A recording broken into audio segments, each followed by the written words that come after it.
Should be good. Let's see. Says we're good.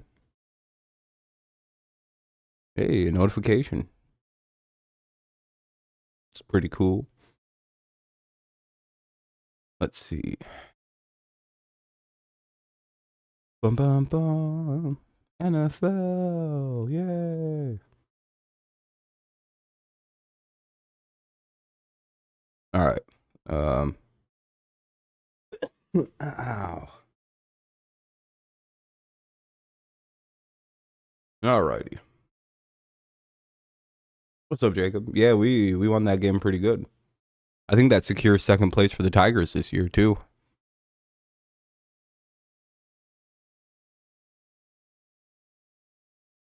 Yeah, GG.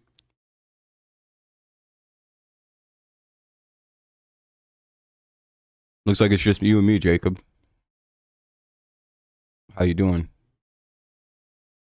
Life going good?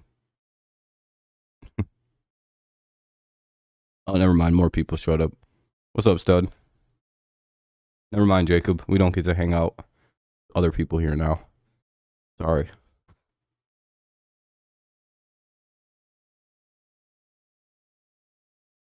Yeah, we're just kind of waiting, you know, some decent games ahead of us this weekend. I still got to do my fantasy this week. I haven't set that yet. I'm always very forgetful of that situation. Fair enough, Jacob. Obviously, we've got already seen the Lions and the Packers this week. The Lions won, so I start 1-0 in my picks. Oh, Robbie Chosen. I think DeMar Hamlin's playing tomorrow too. His first game. So that'll be interesting. Due to Jordan Poyer's out with a knee injury. I don't know if that changes anything for anybody. But, you know, the Bills have a very deep secondary, and we'll see how Hamlin plays. 1 o'clock? Yeah, it's not that early of a game. It's like you can pretty much sleep till noon. But I guess for some that's pretty early. I guess I don't know. Not really though. Depends how late you stay up.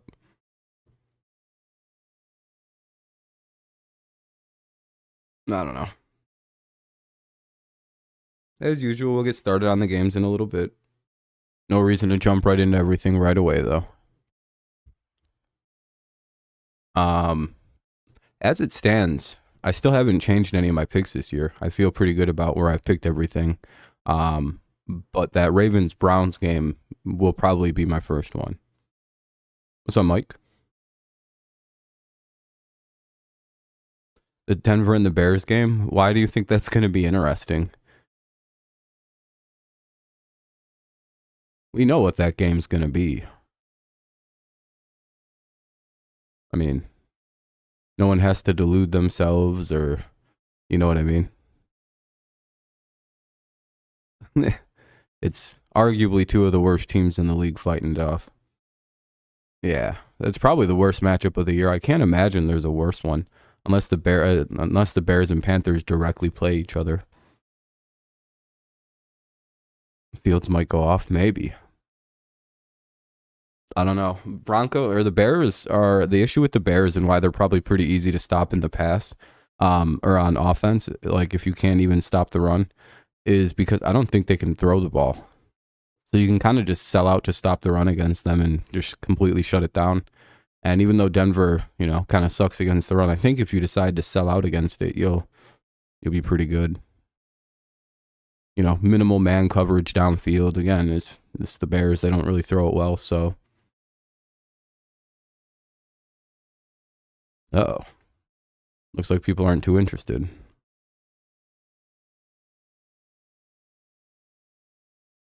All the way down to 2 people. Sheesh. Unless YouTube's doing that thing where more people come in, they just take away viewers. They're like, well, all right, we got to take a view away here. I don't think Judy's going to go off. I don't know why you'd still be holding Broncos players in fantasy or would have picked them at all.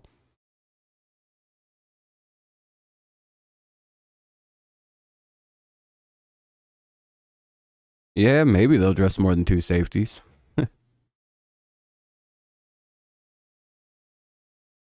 Yeah, maybe. You think that they maybe made some adjustments before this week came up, but you never really know. Some teams like to roll the dice and see what happens, right? I don't know. Fucking dumbasses. I don't know. I feel like Denver is going to be blowing that shit up after, I don't know, 6 or 7 weeks. Russell will be quarterbacking for the Jets or some shit.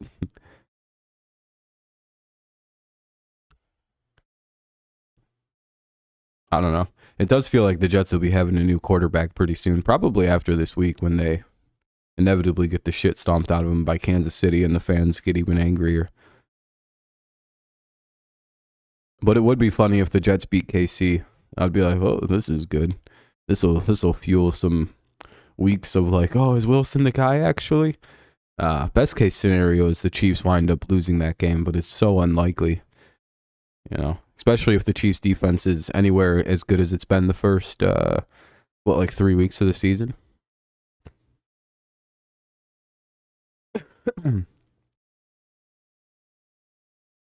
Yeah, the script I got has the Chiefs losing, but we'll see. Their offense just isn't good enough. Their quarterback isn't quite Mac Jones. You know, it is what it is. What's up, Daniel? We got about 3 minutes and we'll hop into the games. As per usual, make sure you guys drop a like on the stream. Maybe help it out. Get some people in here. We'll get to the Jets and Browns in a little while. We go in order of schedule. Dude, the Jets, I don't know what they're going to do. You think they would assign somebody. Or would have made a move or something for something of a real quarterback. Hey, we have 4 total likes. That's pretty good. One more than since the stream started. So make sure you guys are dropping likes to help the old stream out. Maybe we'll actually get people in here. I don't know. We can pretty much like triple the likes, but I know you guys, the people in here, pretty much don't like the channel. So except Stud. So it's basically me, Stud, and Daniel, I think. The rest of you guys, for shame. Y'all got small peepees. That's all I got to say. I went to the store real fast. And again, we're just blowing off time till we get into the games. I got my cord now. Staples wanted like $60 for a fucking 75-foot cord. And I was like, well, that's completely out of the window. I'm not paying that. So I went to Walmart and it was like $20. I was like, see, this is perfect. This is why no one should shop at Staples.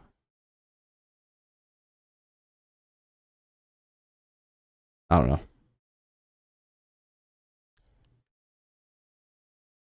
Garbage ass store.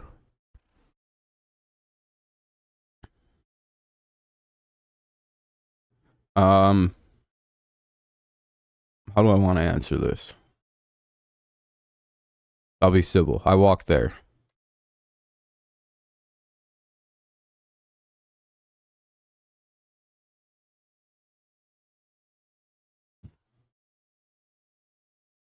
Why?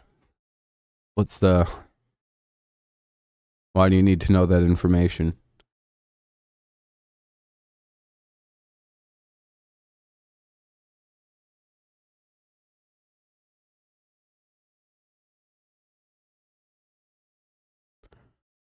What's the relevancy?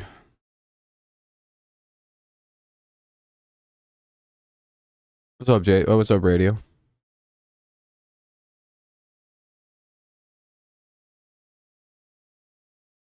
No, I know, Mike, but You know, it's fine.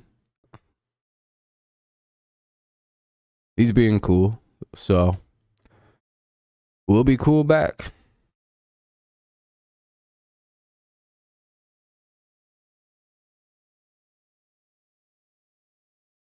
Yeah, I walk most places. I got really good legs. They work pretty nice. I got them for free when I was born. Strong. Not little pencils like most people. I don't know. Plus, I live in like what most people would be like described as like a 15-minute city situation, so I don't really have to do any of that. Yeah, Bears, dude. As I've said, the Bears look like they're losing every game this year. Again, this game, if they play Carolina, I think they do. That's about it. Those are the only games I think they could possibly win. Again, that Carolina game is going to be the biggest game for them because if they don't win that shit, I don't know if they're winning at all this year. This is kind of my honest take. And that would make their last win even funnier because of who it was against. Fucking that loser ass quarterback of ours. See, all the way down to 2 people again. It's pretty bad. Make sure you guys are leaving likes to help out with this because that's going to be a problem all stream. And I really doubt it's down to 2 people. I mean, it could just be Mike.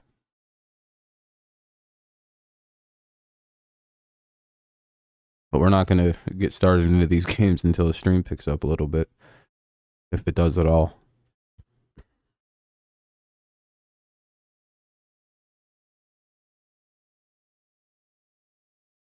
Wonder where everyone's at tonight.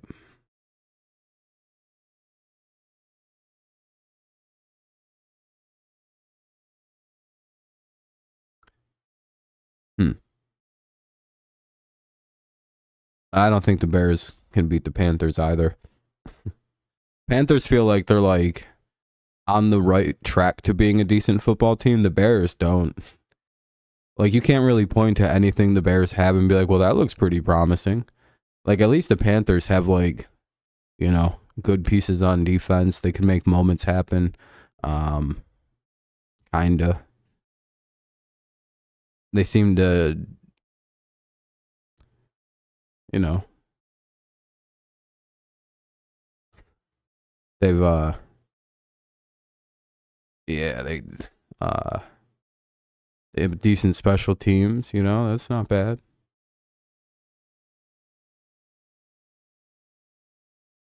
And the Bears, you know, they got all that going on.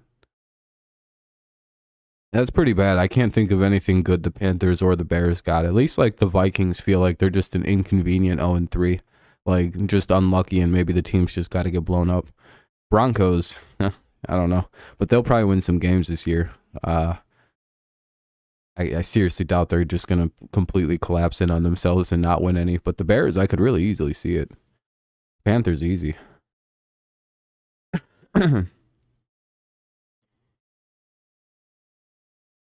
Like, Panthers, I could see them winning a few games. Again, their division's pretty bad. They're like a weirdly decent offense that can put up points, kind of. The Bears don't seem available, like able to do anything.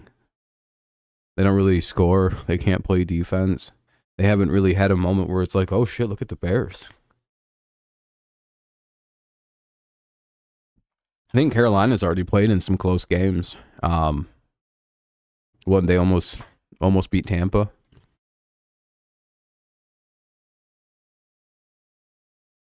Sure, it's a division game in the NFC South, so it doesn't mean much, but but you know, I think the Panthers have come closer to wins than the Bears have. Yep. Last time the Bears won was against the Patriots, which is a hilarious thing to think about. They beat Bailey Zappi, and everyone's like, that guy is good, dude. Yeah, Bailey Zappi was the last team the quarterback the Bears beat. And everybody's like, look how good they are. I'm like, or look how good Bailey Zappi is. I'm like, I don't think people realize who the fuck he lost to.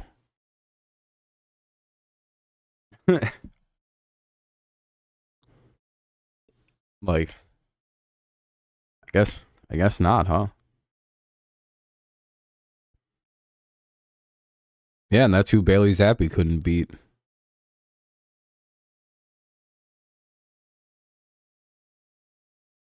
And everybody tried to convince me last year that Bailey Zappi was some sleeper agent all-star super quarterback in the making. And it's like, what fucking crack are you smoking? That dude the dude couldn't beat the Bears. Like, okay, I guess if that's what that's your guy. He's so bad that the Patriots just went, nah, we're never gonna play this guy again. I'm waiting for the day that they decide, all right, it's finally time. They like either cut Zappi completely and then make Will Grier the official backup, or just get another new backup. I'm pretty sure Will Grier within 2 weeks they'll be cutting Bailey Zappi and making Grier the official backup, or moving, or just kind of sliding Zappi over to the practice squad and making him the third string guy. Greer's way better. Like, I wouldn't be disheartened if we had to bring in Will Grier to the game, but I'd be like, oh shit, here comes that idiot Zappi again. He can't throw over the line, doesn't know how to do a drop back. Ugh. Here comes SWAT City. I'm telling you, this dude it's bad. In the preseason, I think he threw the ball 3 times over 10 yards. It was some crazy shit. He had like, what was it, 3.2 yards per attempt on his throws. And it's like, dude, the line isn't that bad. You can wait a second and throw the ball a little bit deeper every time. That's miserable bad. That's about what Mahomes has. I think Mahomes is like 4. Them little jet sweep passes he does really bring down that YPA.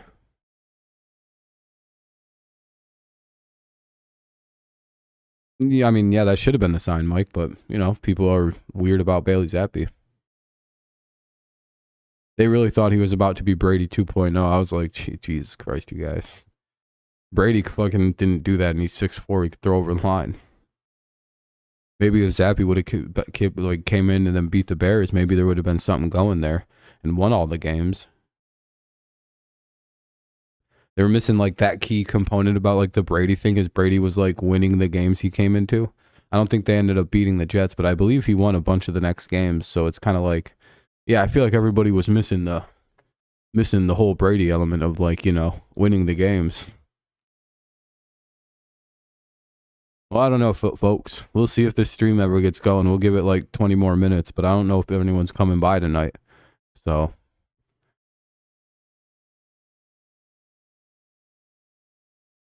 seems people don't really like this stream format anymore, which is kind of weird because it's just talking about the football games. Like, all right, I guess we won't do that anymore. Try again next week if this don't get going. It was weird. It did so good. It was a pretty good stream last week, so I don't really know what happened this week.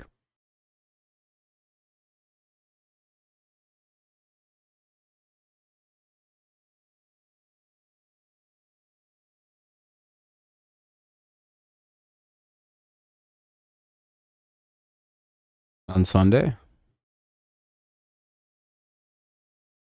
I think there's shit going on tonight.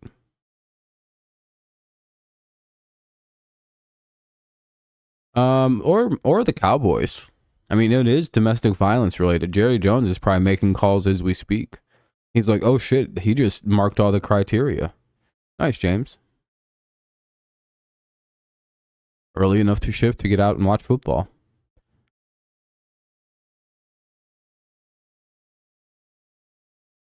I think people are just busy on a pretty nice Saturday night. I think a lot of people that watch my channel are in college. I think that's one of the big problems, is I think a lot of the people that watch me are in college now. So I'm like, fuck, they're always all busy on Saturday nights now. Everyone's busy all the time. That's all right, though. I hold nothing against them. I hope they're having a good time. They shouldn't be watching my bitch ass if they're in college. Unless they're bored as shit one night. That's my honest opinion on that. I'm like, if people like Kenny and Max aren't showing up anymore, it's fine. Van, Nicholas, they're busy as shit. But if they have free time, you know, bitch ass motherfuckers. We can briefly go over games if you guys just want to talk about random ones. If you guys got games you just want to bring up, we're probably not going to do it in like traditional order. Just kind of like we don't have enough people. If you guys can leave likes, that'd be super helpful. Browns Ravens, yeah, we can talk about that one. Let me look at something real fast. Oh, 5. Yeah, we're doing pretty good, folks. 5 whole likes. Appreciate the 3 of you who left likes. The rest of you, I'm not really sure why you're watching. You're not saying anything and you're not leaving any likes, just hurting the fucking stream, really. That's what I'm looking up right now.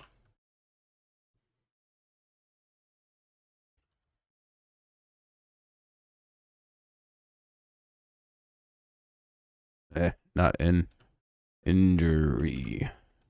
Oh, come on, dude. Oh, I'm so tired of fucking this keyboard. I have to go get a new keyboard. Where's the Ravens injury report? Here we go.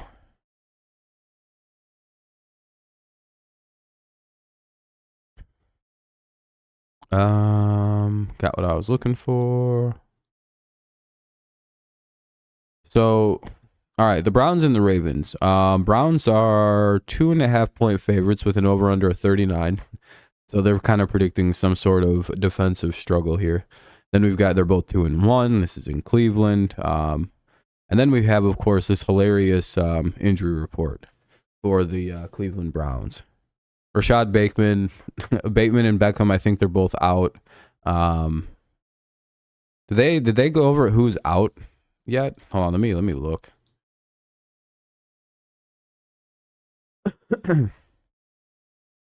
Usually they don't announce that till the next day.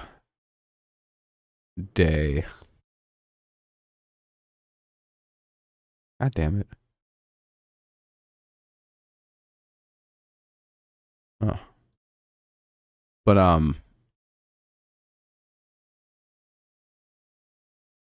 yeah, they did. Now they're dealing with this. Pretty much these are all the guys who are dealing with injuries and maybe will not play. Like Gus Edwards is looking like he'll play. Marcus Williams looks like he'll play. I have no idea about Ronnie Stanley, Tyler Linderbaum, Justice Hill, Kyle Hamilton. It doesn't look like Bateman or Beckham are going to play. It doesn't really look like Humphrey's going to play. Ojabo looks like he's out. Owe looks like he's out.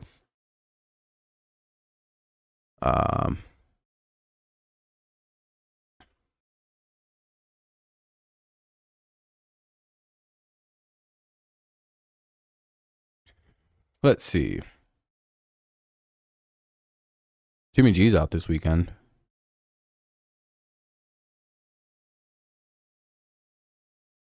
Von Miller's starting to practice.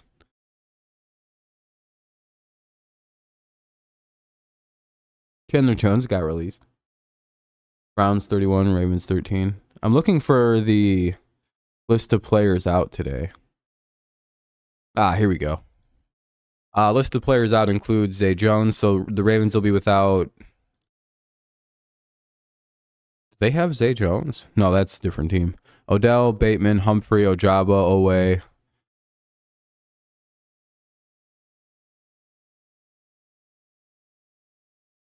Looks like Humphrey's playing. I don't see his name on here, and I don't really see the lineman's name. So I guess those guys are going to be more or less game time decisions. So we don't know about Humphrey, and we don't really know about Ronnie Stanley. But everybody else, Bateman, Beckham, Ojabo, Owe, are not playing. Oh, Humphrey's out. I see him now. Never mind. I misread that.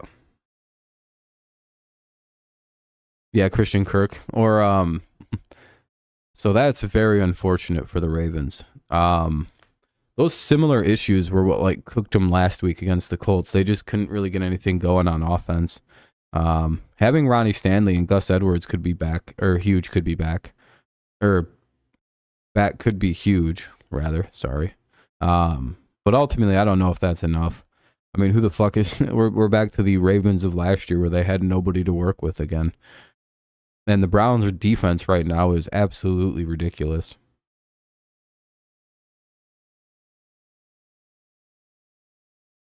Hasn't Ford gone for 100 yards in back-to-back games?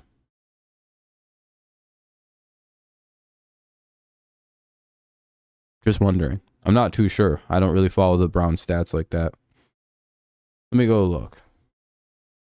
What's his numbers? Let's go look up Jerome for Browns. Wonder what his numbers are looking like. Oh boy, he didn't do shit against the Titans. He did good in that first game,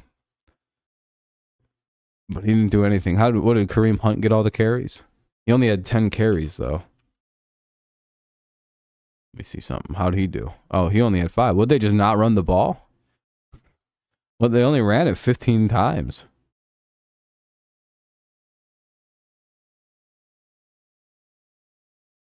Would they just throw it a bunch?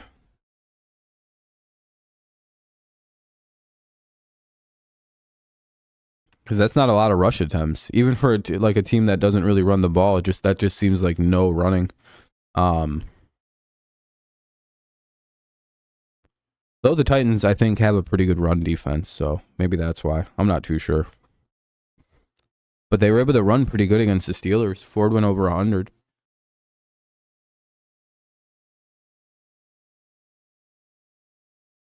So we'll see. Yeah. Cleveland's at home, so they kind of have that like home advantage now, especially with the Ravens as banged up as they are. The only thing that's really troublesome in this is still the fact that like Lamar's never lost to the fucking Browns, I don't think. Or when he did, he was like in year 1 or year 2. You know what I mean? I think it was like 2019 when he last lost to Cleveland. And it's like, oh boy. But again, I don't think Cleveland's ever really had the caliber of defense that they do. Well, they have they had it last year, but I don't know. They just didn't do anything about it. But ultimately, yeah, I think I'm going to go with the Browns. I think I'm going to make my first switch pick. Again, the health of the Ravens is substantial. Like, it's like, dude, Jesus Christ. You can't miss your 2 best receivers, your best corner, your linebacking core. Pretty sure that Stanley's not going to play tomorrow. You know what I mean? Gus Edwards probably going to be limited if he plays. It's like, oof. Yeah, we seen they couldn't even beat the fucking Colts with that team. They couldn't muster anything against the Colts defense, and the Browns defense looks like it's like the best in the NFL right now. It's actually looking like it's a historically good defense. You know, if they were to continue the trend that they're on. But again, they played anybody? Tennessee. Tennessee's impressive to kind of shut down. Are the Titans still good on offense? Do we still think they're good? Like, Ryan Tannehill clearly sucks, and everybody owes me an apology on that one.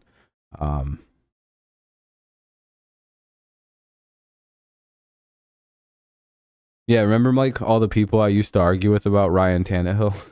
What's up, Small? Everybody tried to tell me Ryan Tannehill was good. I was like, no, this is called the Ryan Tannehill mirage. You people are all falling for it. You're falling for it. He's good for about 17 to 20 games, and then he turns back to dust. I watched him do this to Miami fans. It's hilarious every time. And no one believed me. Everybody said I was hating. I was like, what the fuck am I hating on? I just watched this dude his whole career.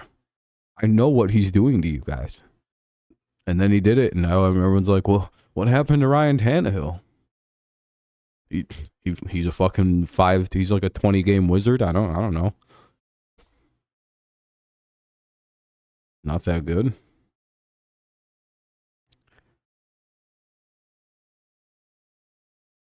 Yeah, Titans are okay. They have good pieces, but their line is pretty bad. I went on that diatribe because I was trying to think about the Titans offense really quick. I'm like, they have a wide receiver, 2 if you think Burks is any good. Good running game at quarterback. but like serviceable. You know what I mean? He's not like the worst quarterback in the world. He's like a 20 through 25 range quarterback. Not the worst, but I don't think you can win anything with that. But like he can probably bridge you to a better guy. Think like Mahomes, Jalen Squirts, Josh Allen, like all those mid quarterbacks is kind of what Tannehill's like. Tua, the bottom 20, 25 guys. Guys that should never receive MVP votes. Overrated receiver merchant QBs. Honestly.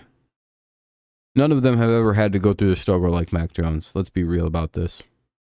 If any of them had to deal with what Mac Jones had to deal with, they'd fold. If Mac Jones had any of the weapons those guys had, Mac Jones would be an all-pro, 3-time Super Bowl winner. Sorry.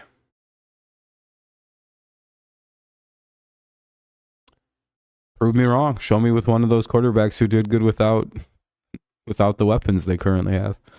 I'll wait.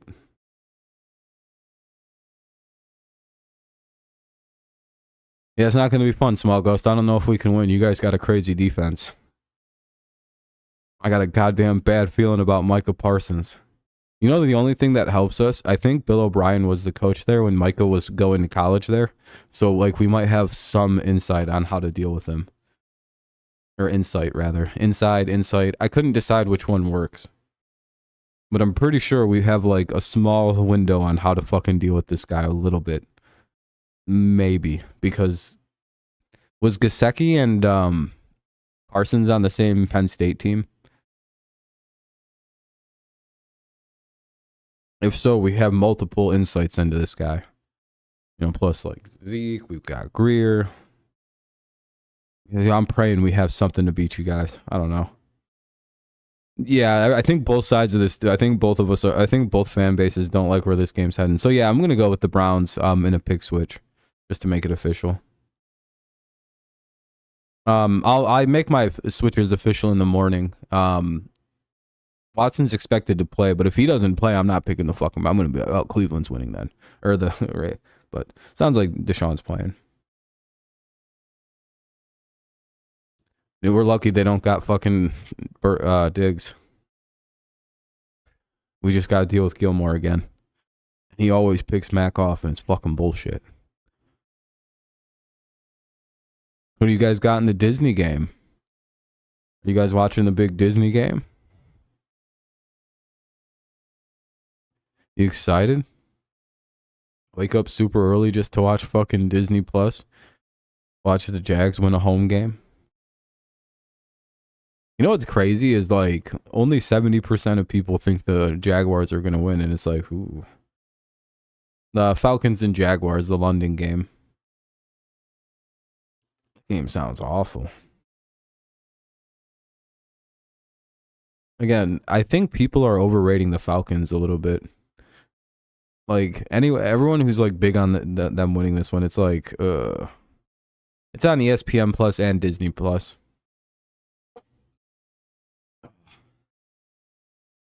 Isn't it crazy that this is ESPN's 7th game of the year already? Or I think Monday Night Football will be number 7. They had their first Monday Night Football week. That's 1. They had 2 last week. 2 this week. Or well, you know what I mean. In week 2 they had 2. Week 3 they had 2. That's 5. They have this Disney game coming up. That's 6. Oh no, never mind. We're coming on 7 now. For Monday Night Football, and we are in week 4, and they've already had 7 games on ESPN.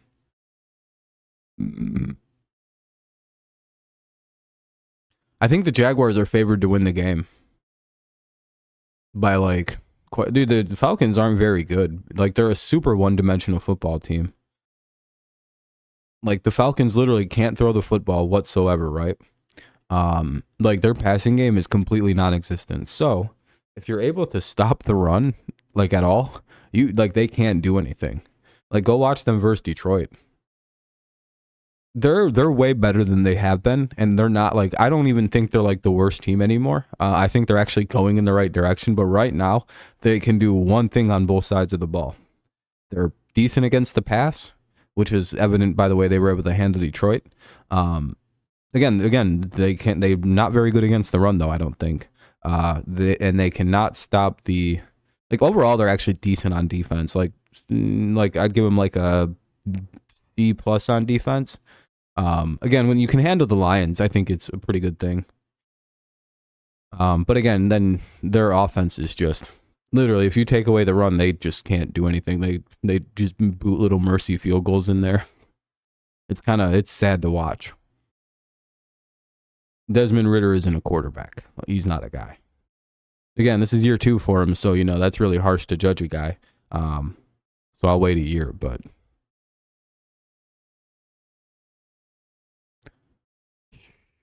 the Bills and the Dolphins, I don't. I'm gonna stick with my pick and go with the Bills, I think. But man, them not having Poyer is huge. Yeah, and I think Okuda was big, too. Especially if they slide him over to fucking safety or nickel corner like somebody should have done. You know what's crazy is, like, Mike, I hope we just go pick up Jeff Okuda. Do you think it would cost much for us to trade for that guy? It's like, that's an easy, like, we could have him we could have him as Gilmore. Like, we could literally recreate Stephon Gilmore. Like, it would be super easy. Just trade for Jeff Okuda. I don't think anybody wants him anymore. Dude, it wouldn't cost shit. You know how quick we could fix that fucking guy? Hey man, we have a position called roaming safety. Just play that. You go hit the shit out of people. You don't have to intercept the ball. Just watch the passes down, baby. We'll teach you how to pick. We'll teach you how to pick shit off. Like, we could fix that. Look, we could fix that. I don't. That's a very talented player. I don't know how the fuck teams can't figure him out. You know what's funny about the Patriots defense? Do you know who our secret safety / secondary coach is? You guys know of Steven Belichick, right?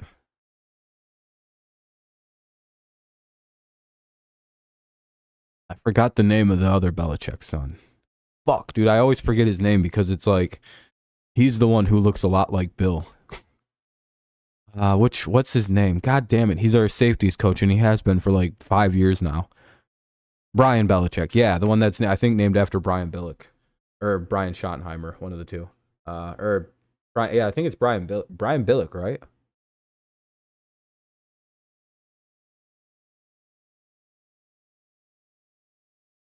Yeah, not a lot of people know about this one. This is our secret other Belichick coach. Look at this guy. That's Bill. He looks more like Bill than the other one.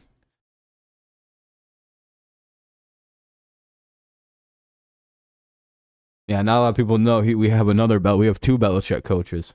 We got Steven, who's our defensive coordinator / second.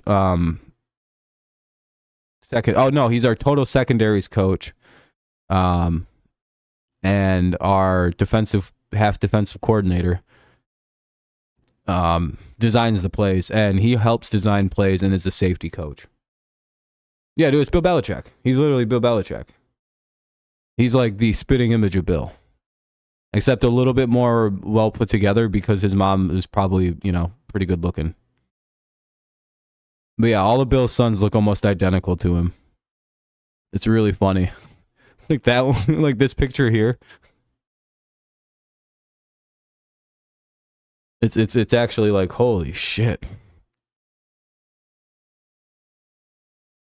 Yeah, there's Bill and his family. His daughter also coaches.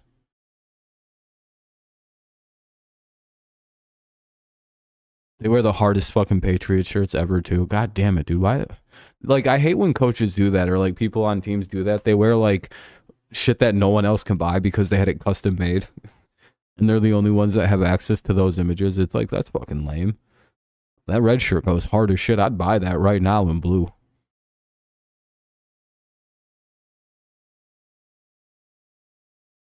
Anyway, sorry. That's just a funny thing. That's What's up, Miguel? How you doing, boss? You nervous for tomorrow? What's up, politics? Yeah, there's no Jimmy G, and you guys are getting Aiden O'Connell. So that you guys, I don't. This could be the next Tom Brady. I'm not gonna lie. Maybe we all thought the Patriots would harness the next Brady. What if Aiden O'Connell's the next Tom Brady? I almost switched my pick just because of that. No, I'm not trying to be rude politics, but like fuck Brandon Staley. Yeah, I would say Miguel. This is you guys had a fun game. It's like you guys have a stressful season. It went easy opener. All right, that was fun. No, a very stressful opener. Then a very stressful second game.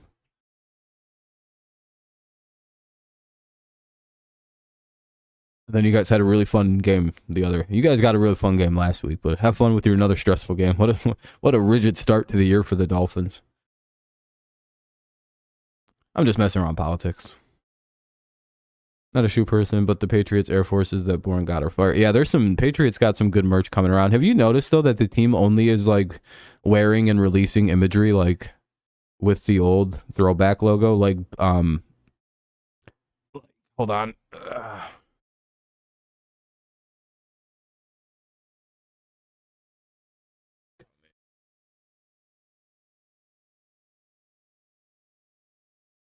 Who is this? Joe Judge out of nowhere remembered how to be a football coach this weekend or this week.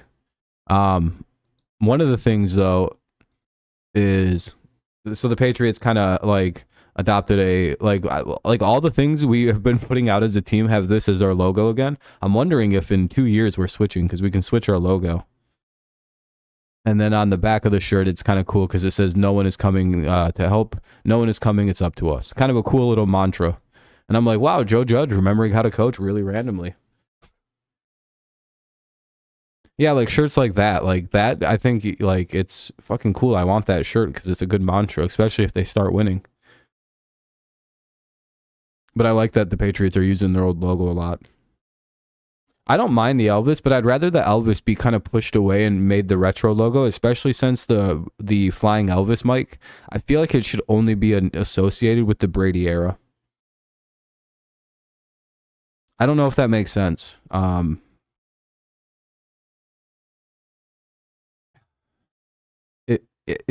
feel like it does though. I love the flying Elvis, dude. It's one of my favorite logos in sports. But like, man, Patriot Pack goes so fucking hard. And I also am like, man, that logo should just be like, look at that logo. It's associated only with greatness and dynasties, and we should go back to the old one that's shitty until we start winning again. Then we can use the flying Elvis again.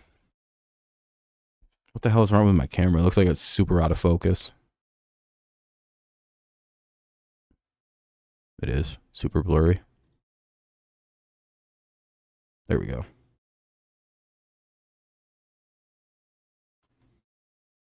Yeah, we did. That Pat the Patriot game shit sucks. I got New England winning in an upset because Dallas is in the lose game stage. I hope Dallas is in the lose game stage. I hope we get enough information from Will Greer and Zeke Elliott about the like Cowboys offense that we can kind of stop it.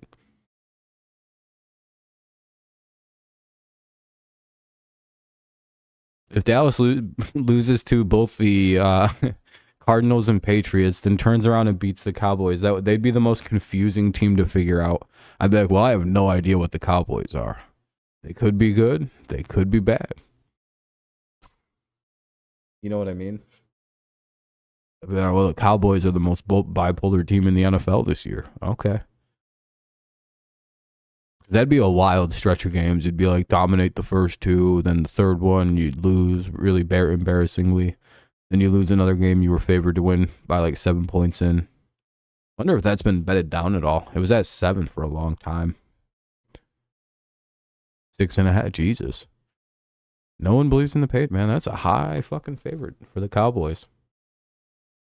Seems a little fake, but we'll see. I don't think the Patriots have lost by that many at all this year, have they? The most we lost by like 5 points, 6 points. What did we lose to Miami by? 7?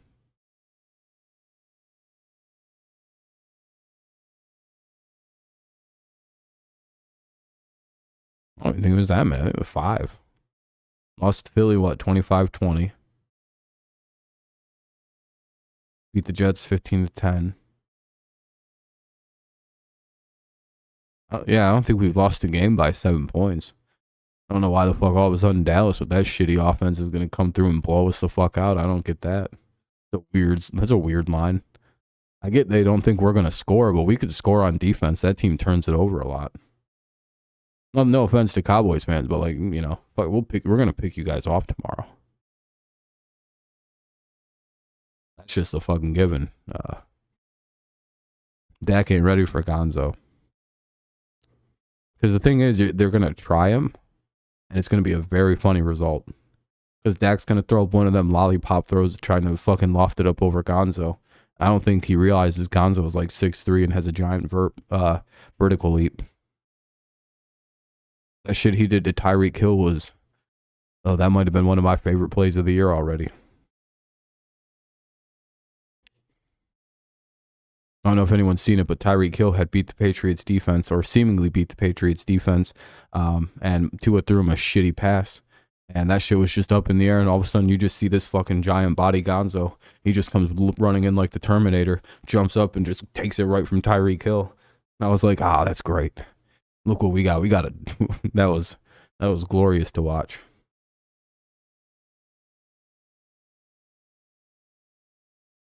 Yeah, that was a crazy intercept. That dude literally was like fucking around and then just jumped that pick. I think he baited Tua into doing that throw.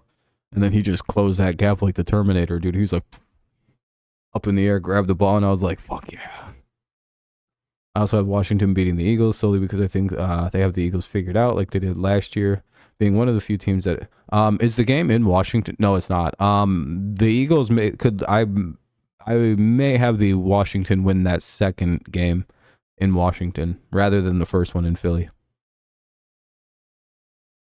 I don't think Washington has the guts to go win in Philadelphia. I don't like their offense. They got G-checked by the Bills, and that was embarrassing. I wouldn't put any money on a Commanders upset. They're not like an upset team. I don't feel like. They got to be like weirdly favored or like just about favored for me to get a win over a good team. Could it happen? Sure, it's a division game, but will it? I don't think so. They just don't have the offense to keep up. Mike, we really can't say that because if we had an offense, we'd probably be 3-0 right now. If we had an offense that could score 30 points, we'd be literally undefeated. If we had an offense that could score 28, we'd be undefeated. Isn't that crazy to think about? We need to go get one receiver. Don't know why we don't go make one trade. There are so many guys who are available.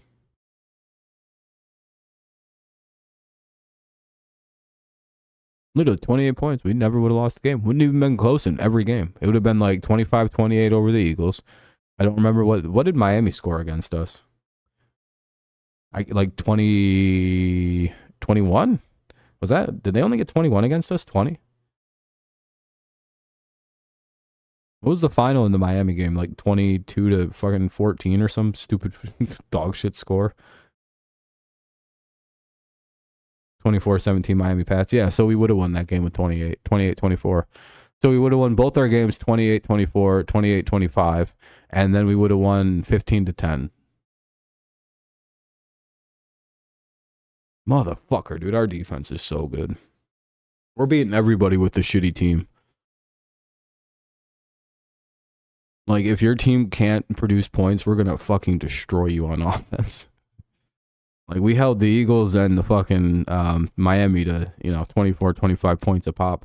And both of them teams scored on defense or special teams.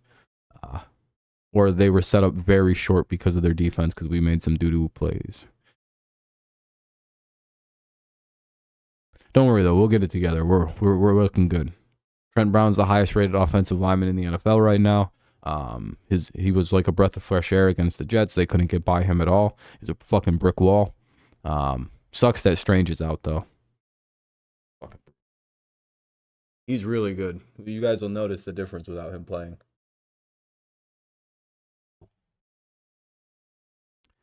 Everybody will notice the difference without him playing. Everybody's going to be real wrong about how he's not very good. It's like, all right, wait till you see. Wait till you see. Fucking Maffey blows asshole. Very happy Onwenu's okay and is going to play, but yeah, like it sucks that Strange is dealing with the knee injury. It's like, god damn it, dude. This would have been the week to have the line. We would have had everybody healthy and ready to go. We got one injury on the line this week. It's fucking strange. Andrews is healthy. Trent's ready and healthy as he's ever been. Onwenu's pretty much good. Even that Vidarian Love guy, or Low, or whatever the hell his name is, has been playing good. Dude, Trent's fine. He just didn't play because he didn't have a contract and he was dealing with I think he got sick, didn't he? No, he had a concussion. That's right, he had a concussion. Dude, yeah, bro, and Trent's good. He's literally perfect for our team. He loves being here too. Everyone tries to act like he hates being a Patriot. Like, dude, we just gave him a whole bunch of fucking money. No. We know how to. Trent's fine. He loves being here. Ever since we paid him again, he stopped being weird on Twitter about it. It's just he needs to go fucking learn how to speak to people and just ask for the fucking raise that he wants. I genuinely think he didn't know he could just go ask. It's like, dude, Trent, what are you doing, dude? They love you in New England. They're never letting you go. Just go ask for a little more money. And I think the second they asked him, they're like, is this what this is all about, Trent? Do you want a few extra $1 million? He's like, yeah. Fucking one of the best left tackles. And they're like, all right, here you go, dude. We need you to stay here. We desperately need you to stay. Please take more money. And that was it. That was the end of paying Trent Brown. We gave him a raise. And now he's like completely happy playing at a high level again. It's not rocket science with someone like him. He's literally one of my favorite linemen, dude. He's so good. I literally don't get any hate on Brown. He has a bit of an attitude problem, but like, it's about money. And I don't blame him, dude. Fuck that. It's a business. He wants to get his goddamn money. And I'm very pro players behaving like that, but I just wish he would just be more vocal and just go talk to a coach or talk to Bill. Yeah, but yeah, Trent also just looks like an asshole. He's got resting guy bitch face, whatever that is. I know several dudes who just kind of look mean as shit, but they're actually really friendly people. You don't think that's a thing? That is a real thing. Hey, we're up at 7 likes now. Maybe we can get to 10 if everyone leaves a like. Helps us stream out. Maybe gets more people in here. Like a lot of the pro wrestlers look like they got that resting dickhead face. But they're also like all the like they're all like the current wrestlers are all real friendly dudes, but they just look fucking mean as shit.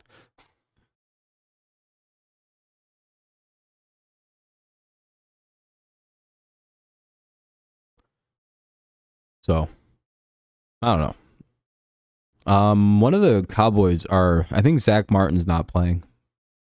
Is that a big deal? He never really plays, so I don't know how big of a deal that is. He's like always hurt nowadays, so I don't. When I heard that, I'm like, oh, again. I don't really think the Cowboys give a shit. I think they already got a replacement for him. Basically, they don't want to cut him because it's very expensive, and they can't really trade him. No one wants him. I swear they drafted a really good lineman this draft to replace Zach Martin because of these issues.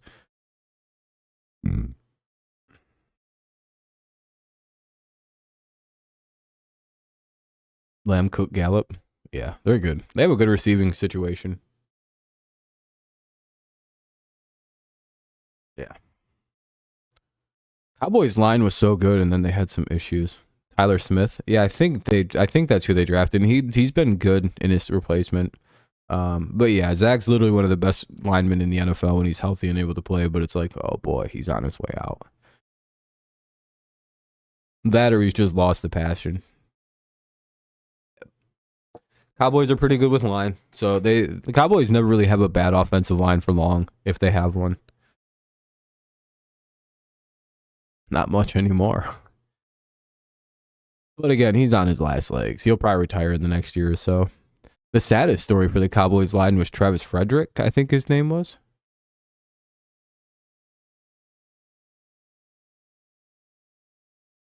They did for the first, like, what, like 4 years of Dak, too? And Dak just did nothing with that offensive line. Dude, dude, when Zach stepped into the league behind that offensive line, that was ridiculous. That dude won like 12 games because he just never got touched. He just stand back there and be like, well, I got all day to throw the football. That line made rookie Dak Prescott look like the next fucking big thing in football. And everybody ignored how good it's like, dude, no, he's not, like, that is the idea situation for a rookie. They had him with like these freak receivers, this stacked offensive line. That was unfair.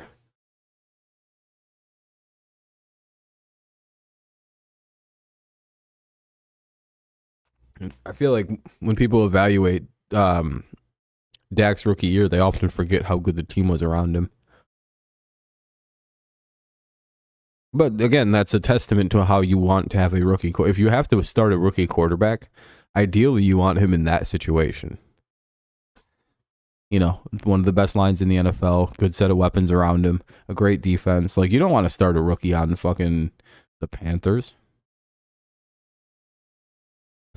You know what I mean? Like, that's miserable. No line, no like one wide receiver who's like at the end of his career in Adam Thielen. A kind of running game, like a mediocre defense that can sometimes be good. All right, rookie, get out there and do your thing. I don't even know who the coach of the Panthers even is, so I can't even, like, no name coaching. Like, at least the Texans have like a decent situation building up there. And like, I don't know.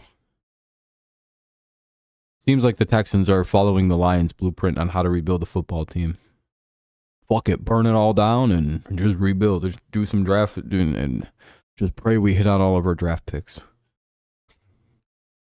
Get the breakout defensive player, even though, isn't it weird? What is Will Anderson hurt?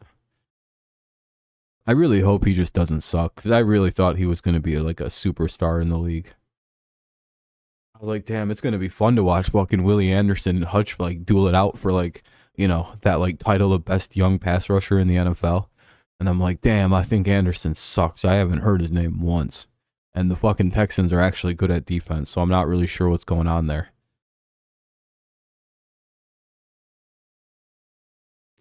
Yeah, I agree with that, Small. It's a similar thing that's happening with Mac Jones. If Mac Jones played for any other football team, a lot of people would call him a promising young quarterback. And Dak wouldn't. The problem with Dak is he also just doesn't win clutch games, so he's kind of like Kirk Cousins. But with Mac, I think Mac, like, I've never seen as promising a young quarterback as Mac Jones get just fucking shredded by everybody as a bad player. I'm like, based on fucking what? Like, he hasn't won the Super Bowl yet. Since when do we evaluate rookie quarterbacks, guys in their first 3 years in the NFL? Since when do we evaluate them on Super Bowls won?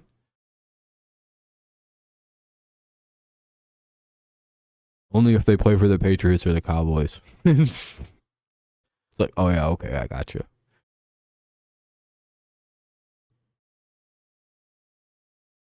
Have you guys seen this graph? I mean, some of you guys may have not seen this graphic yet. Let me find something.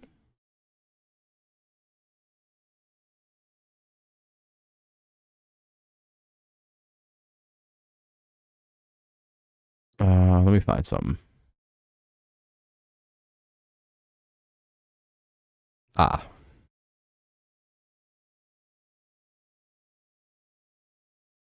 Look at that. Okay, here's two quarterbacks. I don't know if you guys have seen this graphic quite yet. Let me move myself into the middle. It's just their records. One's 13-24, the other's 17-17. That's the only thing that's being covered up. I guess the rating. I'll just go in the middle. So, yeah, Max never had a horrible game like that. Yeah, no, it's like, point me to it. Look at these two quarterbacks, right?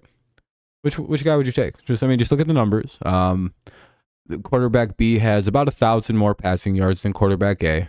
Quarterback A has more touchdowns, more interceptions, only by one each. He's 3% more accurate at 66, but that's quite a big number in passing. He has an 88.8 passer rating compared to the 83.5. He's won half his games, and the other guy has won about 4 less. You take player B? Why is that? Because he has slightly better wide receivers? Because he doesn't have as good a run game as player A?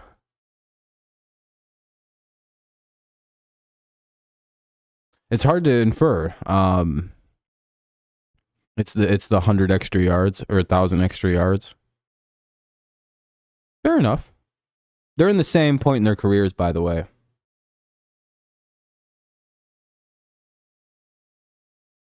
They're literally in the same draft class, even. It's even crazier because they both also had a weird coaching situation in their careers. One guy had to endure it a little bit longer than the other guy. But, you know, that's quite all right. All right, let me show you who these young potential superstars in the making are. All right. Let me just tell you, though, quarterback B is considered the next up-and-coming hotshot. Quarterback B is praised. Quarterback B is beloved by the NFL and treated like he literally cannot do anything wrong. I'm just going to... You will believe me when I show you who these people are. And quarterback A is not treated that way. We know how quarterback A is treated. Are we ready? What's up, Space? Space, who are you taking real quick since you just popped in? Quarterback A or quarterback B? Read the numbers real quick.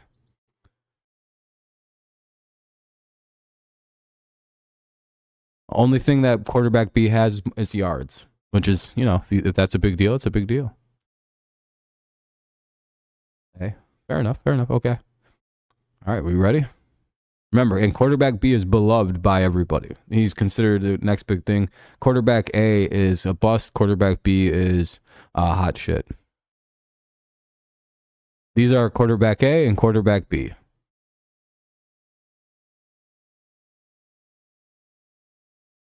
One guy had Matt Patricia for an entire year and still has better numbers than Trevor Lawrence in his career. And one guy had Urban Meyer for like, I don't know, 7 games.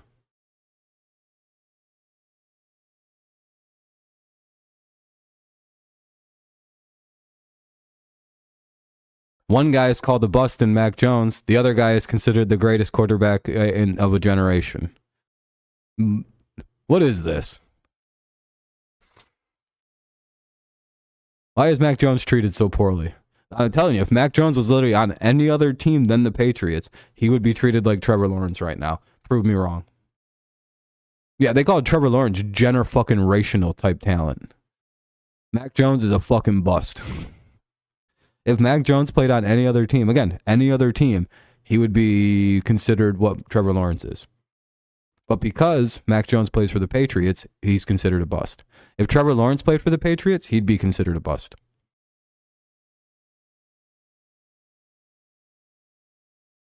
Tell me I'm wrong. Why do people shit on Mac Jones? What's he done so bad? What, because he doesn't score fucking 30 points, because he hasn't won a game in which his team has scored over 24 points? Very random number, by the way. So, you want to know a fun fact? Do you know what Tom Brady's record was from 2017 to 2019 when the Patriots didn't score more than 24 points in a game? Because people love to pick up random numbers and to disparage Mac Jones' career. So the 24 points mark. You know, not a lot of people win games when their defense gives up more than 24 points, by the way. That's a very weirdly, very specific number, by the way. Always wonder why is it like not 21? Why is it 24? Tom Brady's record in those games in which the defense gives up more than 24 or 24 or more, 3-10. Look it up. If you don't believe me, I'm not lying to you. I wouldn't lie to you about this. I bet you most quarterbacks, when their defense gives up almost 30 points, they lose. Why is that used against Mac Jones? It's like, he's never won a game in which the Patriots have given up 24 plus points. Either Brady only won 3 of those in the last fucking from 2017 to 2019. That points to the fact that the Patriots don't really have any big play receivers or big play on their. That's not a quarterback problem. When I start to break down the actual numbers and criticism of Mac Jones, they don't make any fucking sense. None of them do. The only one that makes any sense is he does some dirty shit, and I'm like, maybe. And I hope somebody tells him to stop. I hope Andrews pulls him to the side and be like, dude, you gotta fucking stop. Because it's good. Somebody's gonna fucking chop shop you or cheap shot you. Yeah, it's a certain number to make a point. I bet you if you look at like, and he doesn't have any like comeback win. No, he has one comeback win against Houston or something like that. He doesn't have a lot of those, and it's like he doesn't have any big clutch moments. He's in year fucking 3 on a team with no talent, dude. What the fuck is he supposed to do?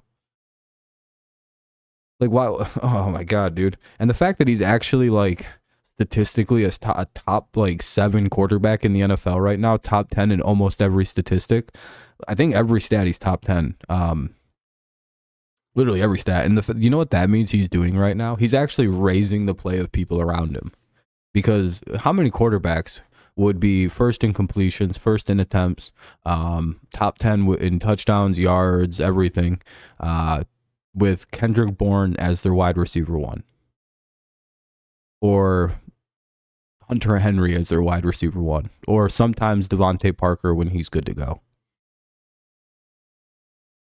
Come on now. Are we going to pretend like that's not impressive what Mac Jones is pulling off right now?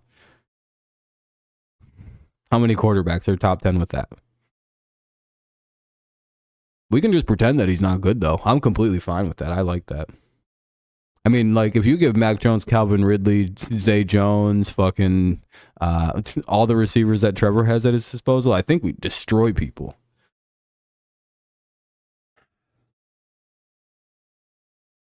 I don't know. I think the criticisms on Mac Jones are, again, I make all these points to point out that the only reason people criticize Mac Jones so heavily is because he plays for the Patriots. Anywhere else, he's like, it's like, wow, look at what Mac Jones is doing with this very limited receiving core with a, banged up offensive line with, it's like, why doesn't he get credit for anything? And every time he does win, he's called a fucking dirty ass cheating bitch that's dirty as fuck. Literally, go look at every time he wins versus every time he loses. People praise him when he fucking loses, that he's a good young quarterback, that he plays the game good, that he does things right. And then as soon as he beats somebody, those same motherfuckers like Darius Slay will be like, he's the dirtiest son of a bitch in the game. And it's like, look at this fucking, what is this? Why is it only when he beats people is he a dirty fucking piece of garbage that should be shot in the head and kicked out of the league? And he's never really, but like, yeah, and then when we lose to Philadelphia, Slay praises him. Then when we beat the Jets, he calls Mac a dirty fuckbag. Weird. I don't. That one I'll never understand. I get that he does dirty shit, but he's not the only player in the league that does dirty stuff. Like, if these guys actually started calling out like all the dirty players in the league, I'd believe their crusade a little bit more. But it's like, so Mac Jones is the only guy who's dirty in the whole league. Like, I want to have one conversation with one of those guys about that. Like, I would kill to do that. I'd like, it'd be my dream come true right now. Yeah, 100%. Yeah, I don't care about Brock Purdy. I think Mac Jones is going to be a quarterback that makes people around him better. I think that's a very vital skill in the NFL. I think that's a special talent. And the more I see Mac Jones, the more I'm like, oh yeah, he's going to be good. Dude, sorry, Brock Purdy has so many weapons. All I can think of, man, what if we had Deebo Samuel with Mac?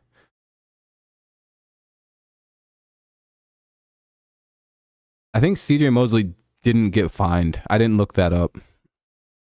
But isn't that crazy?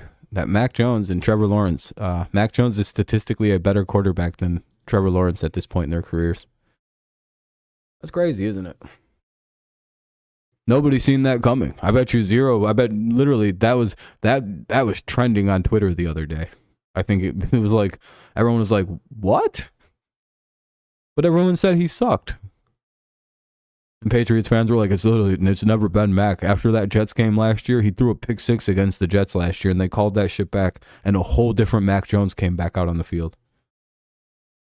I'm not even kidding. If there's 2 different things that happened last year that I think where I seen the change in Mac Jones, it happened in the Jets game. We didn't really do much in that game, but there was a fundamental change in the way Mac plays football. He stopped panicking on rushes. He stopped like a whole, like something different came out of him in that moment. Again, you had to have watched it and then watched from that pick six moment on. He barely throws interceptions now. I think he's thrown like 3 since then, maybe 4. I think 5 because he had that weird. He just started chucking the ball against the Bills. That was a weird half. He was trying to save the season. We was just whipping footballs, fucking Matt Patricia, whatever.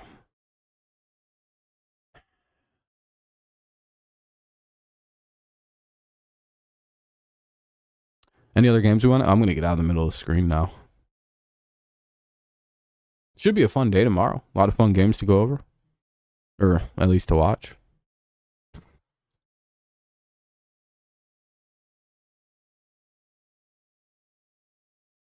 Damn, the stream's not even gonna get 10 likes. Damn, you guys. That's pretty bad. You guys can't even work up to 10 likes on this thing. That's pretty bad.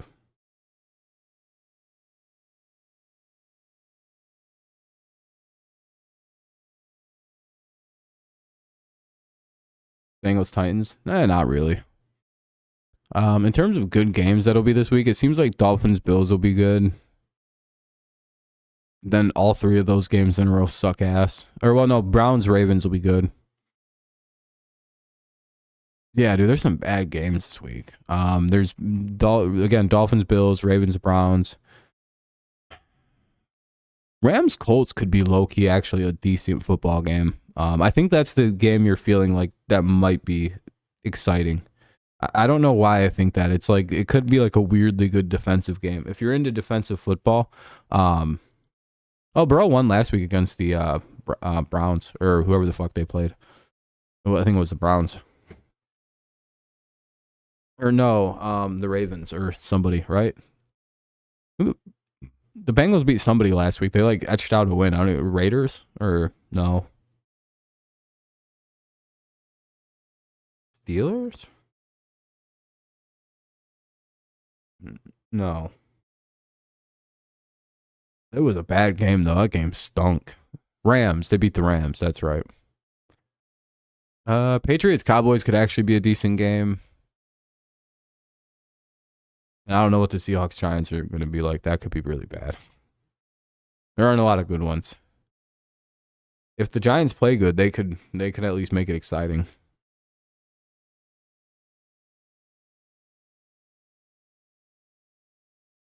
Yeah, it wasn't one of them things where it was like great. Yeah, it was like 19-16. It was just boring, Wade. Game was basically over. Then the Tigers scored like 7 runs and the game lasted another hour and a half.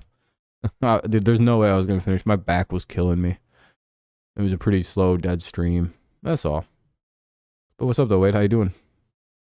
Hey, we might even be at 10 likes now because of Wade. Or at least 9. Let's see. Let's go take a peek.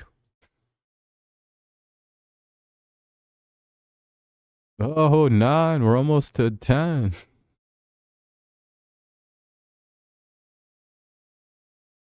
Look at us making crazy progress. Oh, man.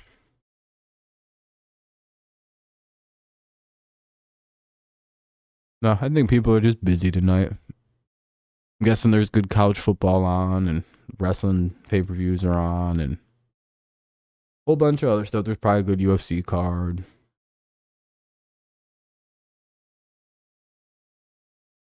It's a really nice Saturday night too, so people are out doing shite. Yeah, I would imagine Dolphins fans are very nervous for tomorrow. That's a really intense game that you guys got to play, especially since after you just scored 70, there's like this weird tension where it's like, fuck, dude, I really hope we don't get beat. Because it's like, shit. Because it's almost like, how do we follow up scoring the way we just did?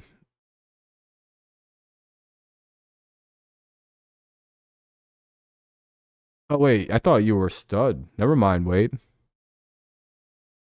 I thought I was talking to Stud for, I don't know why that happened. Why did I think you were somebody else? Yeah, it's going to suck. Miggy retires tomorrow. That's the end of the career.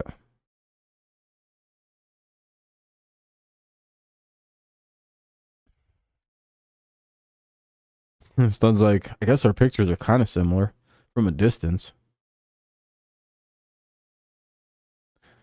Probably not, Mike. Buffalo's just going to go get in a fist fight and just, they're Just say, fuck it. Neither team plays defense. And Miami would be like, word, we can do that. I have a feeling it's going to be a high-ass scoring game coming up.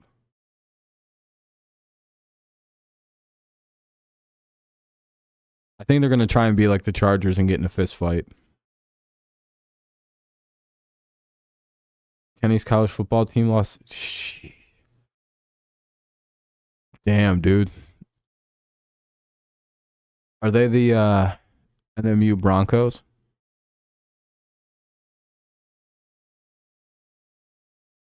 He's played good this year, right? Like, not terrible. Make sure you guys drop a like if you haven't already. Help us get into the double-digit likes. Ooh. Oh, shit. I think we just hit 10. Holy fuck. Look at that. Not a dog of shit stream. Oh, the Wildcats. Yeah, I think Baker's played pretty good. I mean, he's got really good talent. So he should play pretty solid. Damn, Kenny probably just wants to watch a college football team win a game so bad.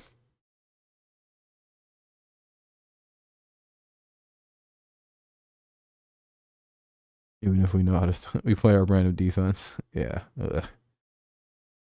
Bills. Guess who's playing, though? American hero Damar Hamlin. I'm waiting for him to headhunt somebody and then get ejected, and then everybody hates him. Like, there's like a great plot twist and irony to that situation. This dude could play and lose comeback player of the year in an instant tomorrow.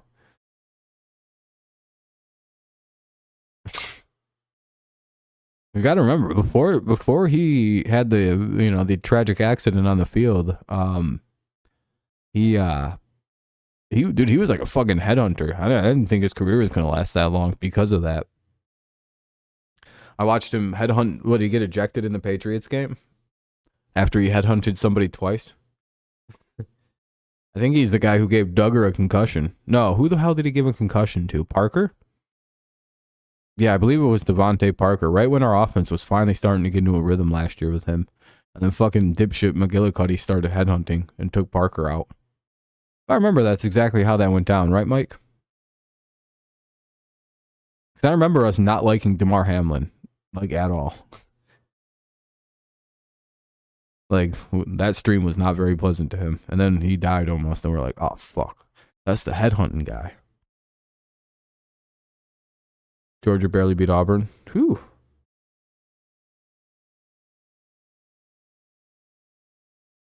Yeah, I was going to say, and he was like headhunting and shit. He got ejected and shit for it. He got ejected for one of his headhuntings in that game. So hopefully DeMar's cleaned that shit up and doesn't play like that anymore. Or else he's going to get thrown out and everyone's going to be like, well, fuck this guy, dude. Really? I can already imagine the first tweet from like Dove Kleinman. Really? After everybody cared for this guy, he's going to come in and headhunt? What a piece of shit. Retweet if you agree. I'm Dove Kleinman. Then he's going to piggyback out on his most successful tweet of the last like 48 hours. Annoying habit that people do now.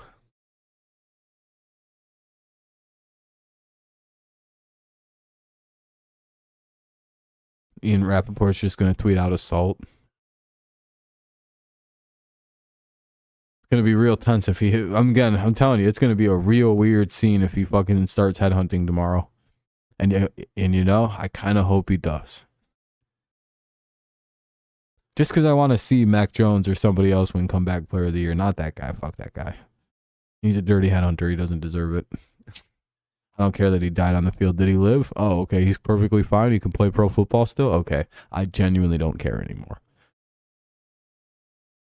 Rangers, did the Astros not make it? For this game anyway, Small Ghost. I'm imagining if they get stomped on again, they might finally replace him. I don't know why especially if the fucking Vikings lose to the Panthers, then I'm pretty sure Kirk Cousins will be their QB. Oh, Astros are still in it, but they didn't win the division. Wow. So you guys win your division, or?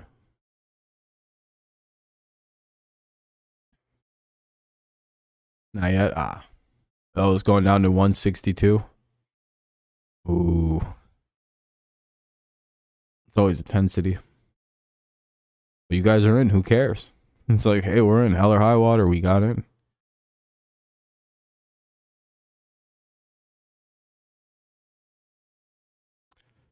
And if the Rangers win tomorrow, do they eliminate the Astros?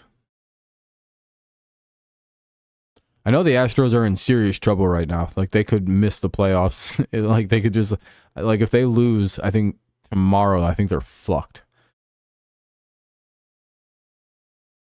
Like, the Astros are in some serious carnage right now. And that would be wild if they just missed the playoffs.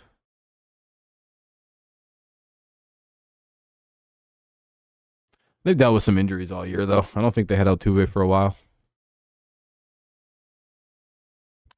What else? What else is there to go over? Probably not too much. Again, we haven't gone over really anything, but I'm not really changing any of my pick'em picks at this point, except for the going with the Browns now. I'm pretty much gonna punch that in unless some crazy shit happens in between now and like fucking 12 o'clock tomorrow afternoon when I finalize everything. You know, just gotta wait and see like final announcements on injuries, because you never know. Maybe somebody like shockingly is able to play this week. They just resubmit the injury report. Ugh. Hope my back doesn't hurt as bad tomorrow. I don't think it will. Ugh. I've often thought about going and seeing like an Asian masseuse. Not for the happy release, but I just really need a back massage. That seems like it'd be a pretty cool thing to go get. I don't want to see a chiropractor though. That shit scares me. That's the one I'm like, where I'm like, uh-oh, they're gonna hurt me and make it so I always gotta come back. But I'm also worried that similar thing with the massage.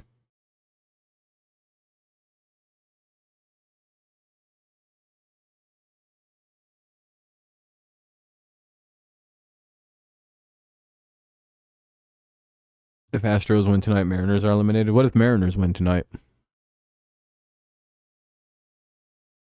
Sorry, I just got a text. I had to reply to it really fast. My fault. I don't know. We could start to wrap up pretty soon, though. I'll stay live for like another half hour if you guys want, at least. But you know, I don't think we're ever going to get to a point where we can just kind of rattle off the games. Again, if you want to talk about a specific game, just bring it up. Otherwise, there's just random shit to talk about. Like Chandler Jones is a free agent. We were kind of joking earlier, like what team's going to sign him in.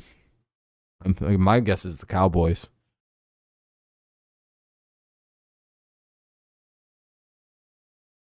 Colts Rams game being interesting. Rams have been, yeah, they haven't been too bad. Their offense looked bad against the Bengals. That was a little troubling. But other than that, this year they've been pretty solid.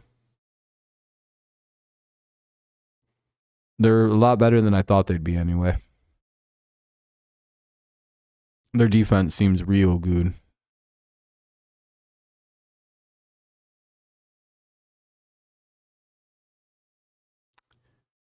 Well, I'm also running out of things to talk about too. I'm going to be honest. Have a fun day tomorrow. We'll be covering the Patriots and the Cowboys. Hopefully some people come by for that. But, I mean, we'll see.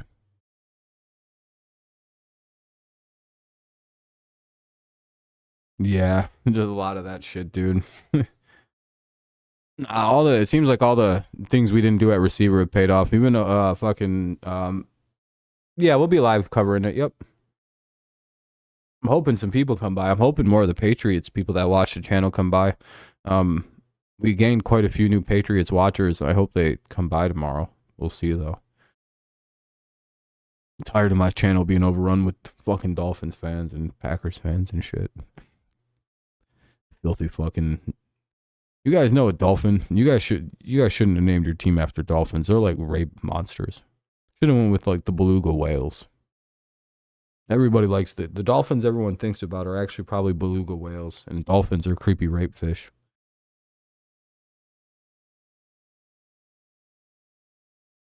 That get high and do weird shit with pufferfish. Like, they're weird animals. That's fine. Yeah, we're fine with other people that root for other teams. That's how we built up a crazy number of other teams fans, despite not really saying positive things about their teams ever.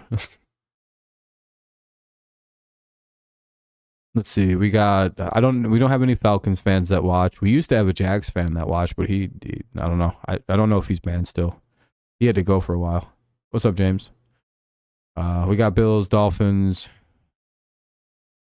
Don't know any Vikings or Panthers fans. We got a couple Broncos fans. No, one Bears fan. There's some Ravens people, some Browns people, Steelers, Texans. Daniel Barry's a Rams fan. I don't think we have any Colts people. No Bucks. Nustar likes the Saints. True, Mike, true. But Narwhal's a cool name. That'd be a cool team name. Yeah, Broncos fans, yeah, I feel bad for them. I don't know what the hell it's by now. It's like, all right, it's been long enough. They've suffered long enough. You don't got to keep doing this to them, football gods. Was getting Peyton Manning that much of a fucking football sin? Like, Jesus. I know Peyton's not a great guy, and he blamed his wife for the steroids that were shipped to his house. But like, I don't think we got to be that hard on Peyton, allegedly.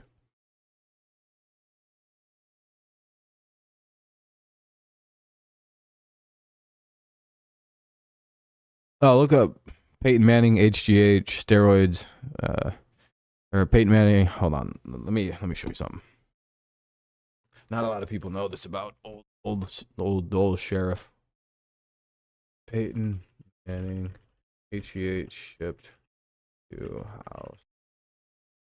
Peyton Manning's legal team revealed human growth hormone was sent to the now retired quarterback's home on December 16, but it was not intended to be used by him. It was. Hold on. It was disclosed that the HGH sent from a clinic was for Manning's wife, Ashley, to treat a condition that hasn't been revealed to the public.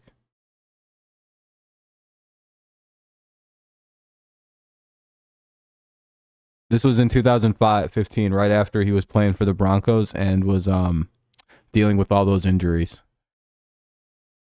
He blamed it on his wife.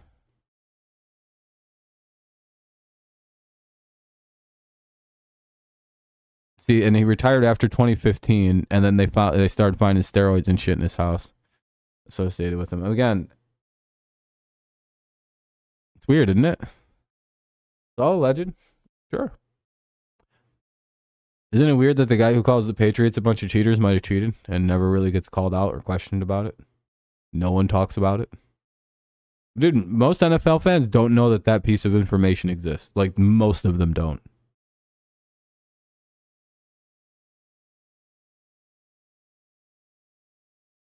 I might watch a little bit of them. I'm not waking up early to watch, though, Jacob. I find it just super suspicious that NFL media just won't touch it. If it was any other player, dude, they'd have been suspended for that shit. Well, Peyton was retired at the time, but hey, no, they were for his wife, okay? Never mind that he had neck surgery that no one's ever come back from or has ever played again after, and he's a one-of-one situation.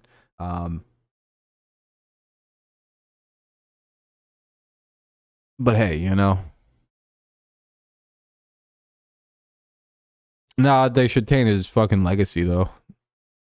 They'd do it to Brady in a heartbeat if they found out he was on steroids. But like, one of the key pieces of evidence against Barry Bonds cheating has always been the fact that Barry Bonds' head grew. It's like, well, what about Peyton Manning? Go look at pictures of him at Tennessee and then look at pictures of him in the NFL. You tell me that ain't steroid head? Again, this is all alleged and fucking circumstantial evidence. Heads do grow, but I don't think they grow like that. My head's basically been the fucking same height. What, stretch? Be born with good genetics that don't result in a lot of injuries? I'm pretty sure Peyton Manning's dad had to retire early because of injury. Fucking Peyton's older brother Cooper couldn't play in football because he got injured in his back. Deflated footballs, that doesn't matter. You can deflate the footballs to a certain limit, and his balls just had, like, you know what happened with Deflategate? So basically, there's two things you can do. You can inflate the football to a legal maximum and a legal minimum, right? Do you hang with me right now, James, on that? Aaron Rodgers says he likes to overinflate the footballs. He likes to, it would be called overinflate gate if people actually, looked into what Aaron Rodgers does with the footballs. But no one really cares because they just it's just overinflating or underinflating. Tom likes to go to the league minimum. Aaron likes to go past the league maximum or to the league maximum, then a little bit past. And maybe Tom does like to go a little bit under the league minimum. Who gives a fuck? It makes it easier for everybody to catch, by the way, even the defenders. But number 2, it's a very cold game. And when you have the ball shrunk to a minimum temperature, minimum pressure, and you play with the football outside in the cold, have you ever done that? Yeah, it's gonna lose air and be beneath the fucking minimum. Like that's just that's fucking science. That was the biggest nonsense shit ever. Spygate. What did Tom Brady do for Spygate?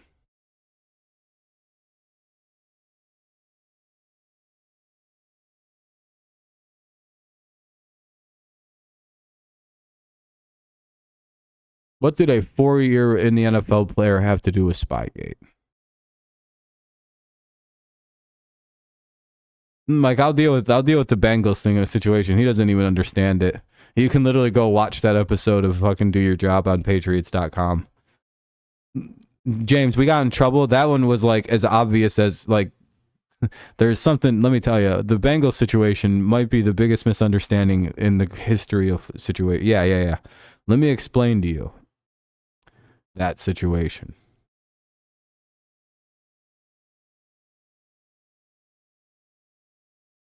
The Bengals situation, the Patriots do a show called Do Your Job, right? They film certain people from the Patriots organization, doing their job. It's a thing they do every year. And they were up in the booth watching a guy, and they were filming from a restricted location. Literally, the Patriots handed over all footage. They seen and collected nothing, not a single thing that could help the Patriots. It was literally just a guy doing his job in a booth. And they cooperated with everybody. They handed it like it was a non-story. Technically, with the thing, we literally didn't spy on anybody. All that happened was we filmed from an improper location, and we got a fine for that. The NFL even said, yeah, there was nothing on anything. We don't know what the fuck they're doing, but like, it's completely, it was like unnefarious is what it was called. Like we just goofed up. If you call that cheating, then whatever, dude, sure. And Spygate, yeah, that was Bill Belichick and his cronies, not Brady. I don't really think a second or third year quarterback had much ability to say, hey, you guys better stop that. A practice that wasn't illegal until 2000 and... What year did they ban what the Patriots were doing? Somebody say it with me. 2006. 2006. What year did they ban filming from those spots on the sidelines? Go ahead and tell me, everybody. What year was it? 2006. What year? Somebody say it with me.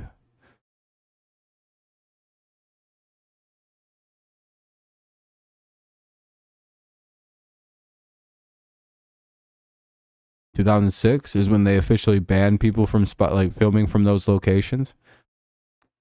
Yeah, that's when those got banned. Yeah, you could be like, well, the Patriots have all these tapes of teams like filming from that spot. Yeah, so do the Rams. So does every team in the NFL until they fucking ban that spot. And you know what the Patriots did from 2006 to 2007? They kept filming from right there. Do you know that's what Spygate is?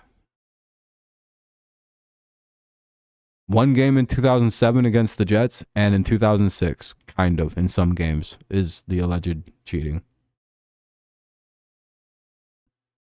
You guys know that, right? Like, you guys know what, like, Spygate actually is. Or do you think they're accused of cheating for their whole Super Bowl thing? No, they didn't break any rules. That wasn't made illegal until, like, 2006, what they were doing. And that was because everybody was fucking doing it, and it was causing problems. So they're like, all right, you guys can still film walkthroughs, but you have to do it from like over there now. And the Patriots went, fuck that, we're going to keep doing it from right here. Suck our dicks. And they got in big fucking trouble. If you don't believe me, Eric Mangini snitched on us to not get in as much trouble because you know what the Jets were doing in 2006? Spygate. Eric Mangini left New England and started doing Spygate in New York, and then he got caught and he snitched on the Patriots. Trust me, if you don't believe me, I'm not lying to you about Spygate.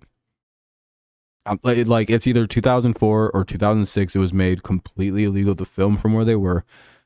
Technically, what the Patriots got in trouble for was like one game against the Jets, and like one game in 2006. Like that's literally what we got in trouble with. The first game of the season, I think in 2007 against the Jets. I think that's what the entire game Spygate is. The one game penalty. Don't believe me? Look it up. Look into it. Let me go to the, hold on. I don't know if I really trust this team because it seems like it was made by a Patriots fan.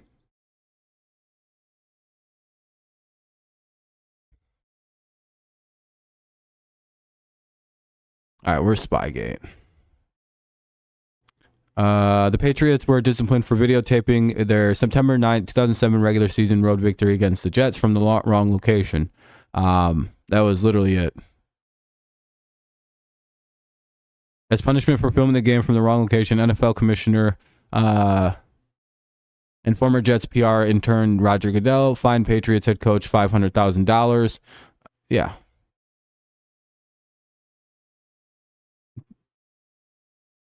Not kidding, by the way. That's it. The Jets also got caught in 2006. And it was in 2007 when everything changed. Like you guys really probably thought that the Patriots got in bigger trouble. Like literally, Spygate was this. Was one game against the fucking Jets. Most people don't know that, do you? You guys probably thought it was something fucking nefarious when really it's just a shitty rivalry between the Patriots and Jets.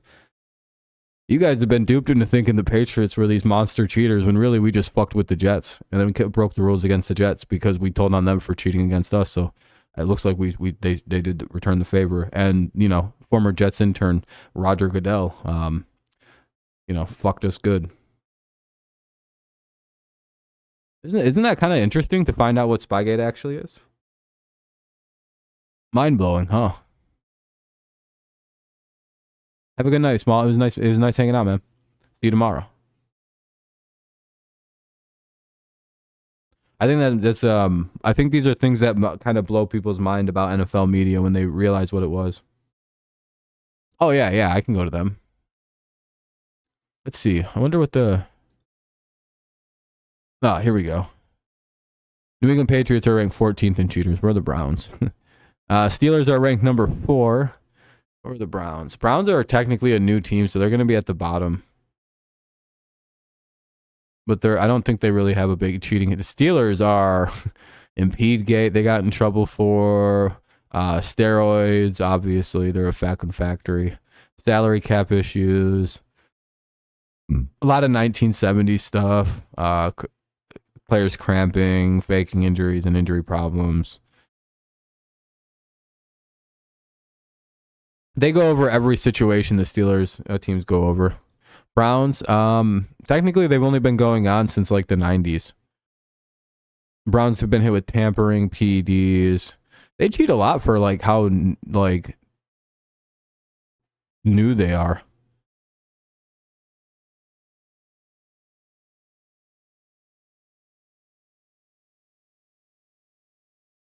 Damn, the Browns were accused of Spygate.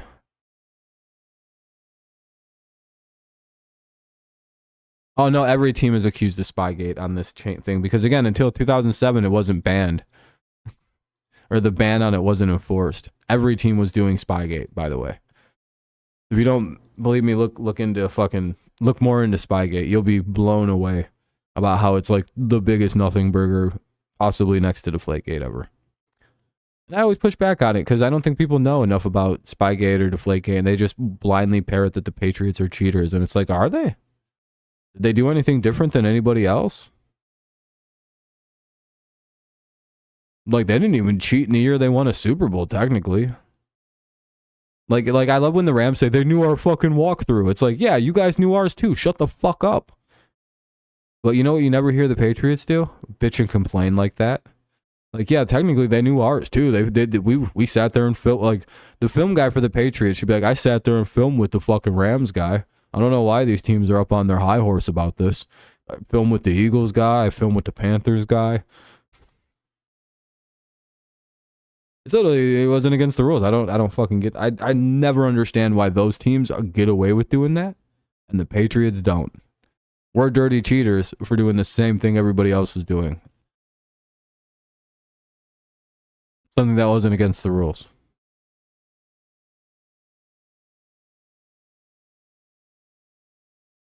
Like we're not that dirty of a team. We like don't break the rules. We play pretty solid. We're just really good at bending the rules and manipulating the rule book. Because if it doesn't say it's against the rules, you can do it. You know what I mean? So, are the Patriots kind of oh, that's just smart coaching. I don't even say that's cheap. That's just smart coaching. If you can see a giant hole in a rule book, you should probably take advantage of it as often as you can until they fix it. I don't know. Anyway, that's about as long as I was going to go tonight. Didn't mean to go off on a Patriots rant there, but I thought it was kind of interesting. Because you called the Patriots cheaters, and I'm like, well, I feel like that's somewhat true. If you're willing to acknowledge every team kind of cheats like that, or did cheat like that. Most people really don't, though.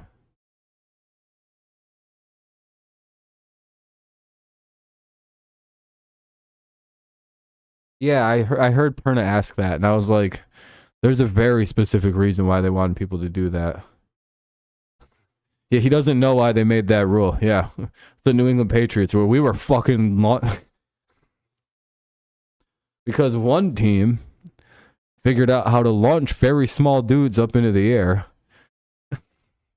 And we were blocking kicks like left and right. The Patriots used to be demons. I don't think you guys, some of you guys may not remember, but the Patriots literally like 2-3 times a game we'd block kicks. And that's because we would have these little DBs that we would basically launch into the air off the backs of our giant defenders or our guys. And we would just fly through the air and block kicks. It was a very hilarious way we played special teams. And then they fucking bang. Yeah, Jamie Collins would launch people or he'd get launched. Yeah. I think I think before they banned it, we would, like, Miles Bryant would have been a perfect launcher. I think Miles would have been the guy we would have been throwing into the sky to try to block kicks. No, I'm not kidding. You guys don't go look up. Yeah, that's another Patriot rule. They banned that shit because of us, like everything else in the NFL. Like, you have to, whenever you hear, has declared themselves as an eligible receiver, that's a Patriot rule.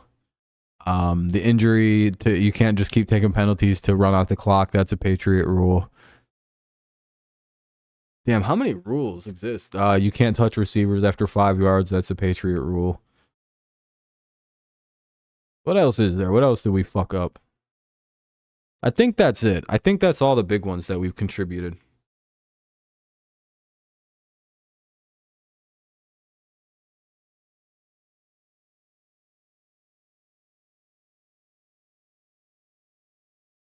We've had some hilarious additions to the rulebook, though. PED avocado ice cream. Yeah, I would agree. Again, I wouldn't be shocked if Brady turns out to be on steroids. But it doesn't seem like... He got like the shitty steroids that just gave him no muscle and fucking didn't grow his head. He got the steroids that leave no physical trace of taking steroids. It just makes you play longer. Kind of a similar thing with LeBron. It's like, I think LeBron's on steroids. Like, his head hasn't grown. Like, it's like, there's like telltale signs that LeBron and Tom just don't have for steroids. Unless I'm missing LeBron's head growth size. But his head looks the same. I think when you're spending almost $2 million on physical at your body, I think it's, I think that's just kind of how you look. But again, I could be wrong. I wouldn't be shocked.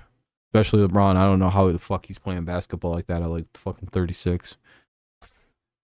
I know football players last till their mid-30s and shit all the time, so it's not that crazy. But like Basketball players go at about like 32. Them dudes are like, I gotta retire. I'm old. How old are you? 27, bro. I can't keep up anymore. Yeah, and HGH, but like, there'd be no real reason for Tom to just do steroids.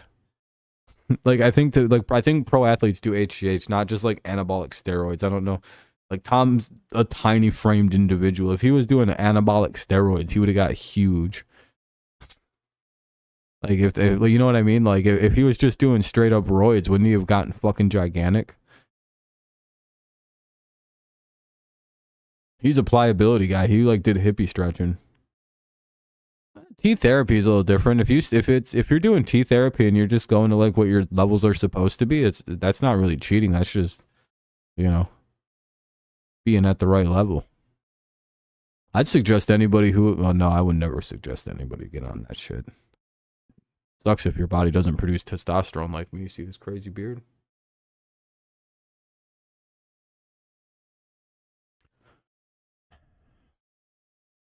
What's crazy is my beard is like two-tone. Fuck is that? Oh, it's my skin. It's like a little bit more blonde or like orange toward like the middle of my face, and then it gets darker red as it goes out. It's kind of got a cool you can kind of see like the shade of it. I think that looks sweet. You gotta admit that's pretty fucking cool, right? How it's got like the closer it gets to the mouth, it's like this blondish color, but like as it gets out, it gets darker. I'm like, oh, that's a cool effect. Why the hell is it doing that? Yeah, that fucking goes hard.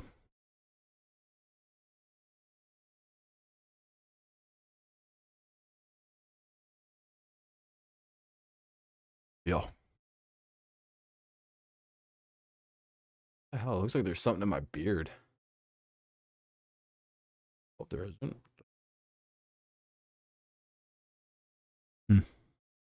Anyway, I'm out of here, guys. Hopefully you guys have a good night. Thanks for watching. Thanks for hanging out. Appreciate everyone who's left a like and everything like that. Hopefully you guys enjoyed the stream. I tried to make it somewhat good, even though no one really hung out, but yeah, shit happens.